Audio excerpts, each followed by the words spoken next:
Well, to discuss that a bit further, we're now joined with Mr. Mike Billington, who is at the Asia desk of the Executive Intelligence Review, who's joining us now via Skype from Leesburg. Thanks a lot for joining us. Now, are we closer to a war between the United States and North Korea, or are we just closer to a Korean war?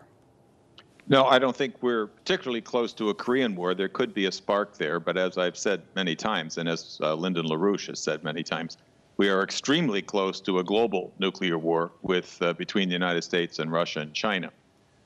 The problem in Korea is, as the Chinese recognize, is that the U.S. has taken advantage of this provocations on both sides. And there certainly are North Korean provocations, but there also are numerous U.S. provocations.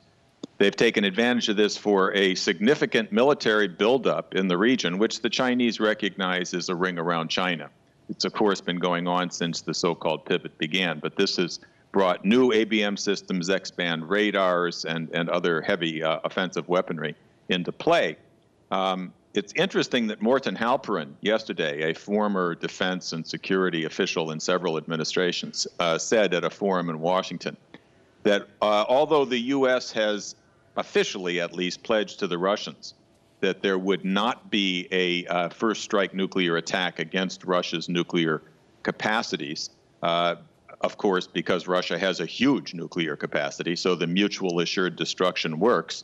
But thus far, according to Morton Halperin, the U.S. has never made that pledge to the Chinese, that we have not, in fact, informed them that we would not launch an attack against their relatively small nuclear capacity. And therefore, the Chinese have very, very good reason to be concerned over this use of North Korea to build up the U.S. military forces there.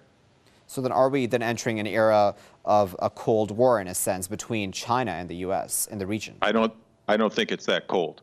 And especially the confrontation with Russia is actually far more serious because the U.S. and the British are insisting that Russia and China back down from their absolute refusal to accept the regime change policy in the Middle East.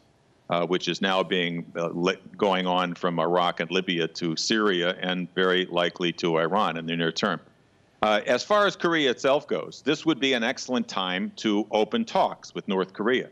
The North is open to talks. What they want is a better relationship with the United States, to do away with the armistice which ended the Korean War with no peace, no official peace treaty, but want a peace treaty. But it has to be on equal terms, and therefore they make these kind of belligerent statements, and they've developed their nuclear weapons, very small scale and incapable of attacking the United States, despite their statements. And everybody knows that they're incapable of launching such an attack, and it would be insane and suicidal.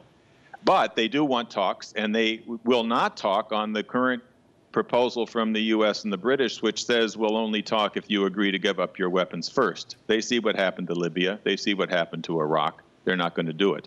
But it is an excellent time, and many in South Korea, by the way, agree, including potentially the new President Park Geun-hye, who wants to have a basis of trust between North and South Korea. The danger here is that the motivation... I do sincerely apologize for cutting you off, Mr. Billington, sure. But it seems that we have, unfortunately, run out of time. But, of course, we do appreciate your insight, as always. That was Mike Billington speaking to us live from Leesburg.